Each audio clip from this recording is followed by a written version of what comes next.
மக்கள் அடுத்து வந்து வாய்ப்பு குடுத்தா 8,00,00,000 பேரும் அடுத்து 5 வருஷத்துக்குள்ள ஒண்ணுக்காகாம போயிருவான். இத யாரு செய்வா?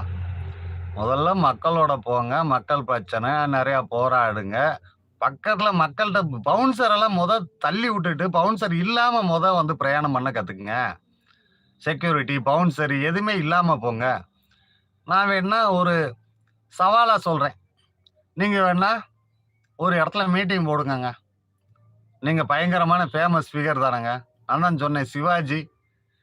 அவர வந்து அவர விட கமலஹாசன் உலக நாயகன், நடிகர் திலகம் இவங்களெல்லாம் விட நீங்க பெரிய அப்பாட்டக்கரா? அப்படின்ற கேள்வி வருது. அவங்கள மாரிலாம் நீங்க வாழ்க்கையில அத்தனை கேரக்டர்லாம் நடிச்சு, அந்த மாரிலாம் பெர்ஃபார்ம் பண்ண உங்களுக்கு நடிப்புல அந்த டேலண்ட் இருக்கா? அவ்வளவு திறமையானவர்கள் நடிகர்கள் வந்து புஸ் ஆகி போச்சு. ஒண்ணும் கதையாகல. அத பார்த்தாவது தெரிய வேணாமா?